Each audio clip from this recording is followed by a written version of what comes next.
Welcome to the lockdown sessions. Today's Tuesday. We're looking at the theme of hope this week. And today I want to begin with some words from Romans chapter 8. Paul says, "For in this hope we were saved. But hope that is seen is no hope at all. Who hopes for what they already have?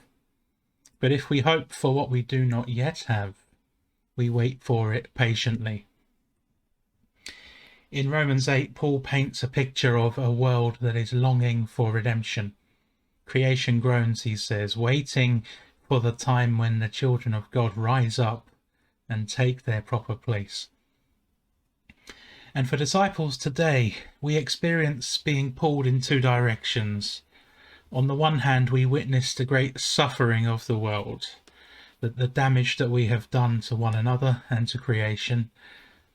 But on the other hand, we catch glimpses of a time when all of those wounds are healed, when all divisions are reconciled, where all hostility is ended, and there is one new humanity. And that's the vision that Paul casts in Romans 8, and it's a vision that he calls hope. But if you look around you, you could be forgiven for thinking that nothing really changes. Do we need a better example than COVID-19, a virus that's mutated from something else and has now spread throughout the world, causing death and chaos in its path? This is a symptom of a creation that is still groaning today, even now, longing for healing. And if we're sensitive, if we're awake, then we will groan too. We will groan for every life lost to this virus. We will groan for every refugee that drowns. We will groan for every species that becomes extinct because we are changing our environment. Every person that is displaced from their home.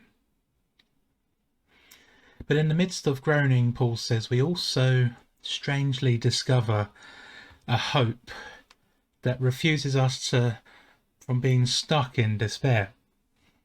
Because only those who believe something different is possible will bother to complain.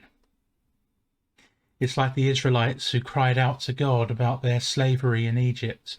They believed and they dreamed that God could make things different for them, that he would be moved by their cries and he would answer them. They couldn't see how, they didn't know when, but they knew he would listen.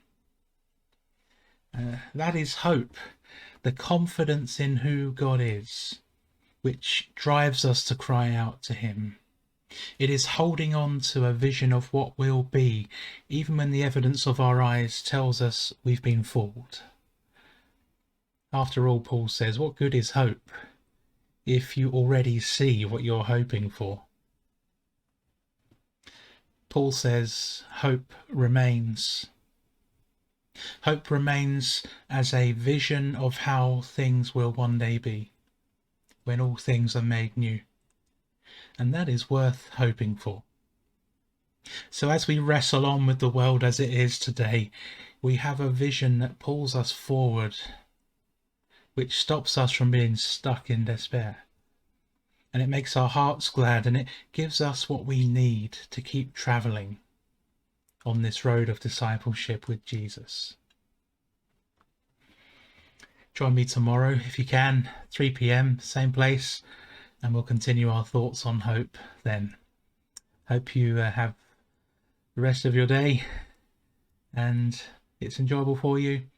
And if you're around tonight at 10 p.m, you're welcome to join me here for Compline at Clarence to end your day with a bit of reflection. Until then, I'll see you soon.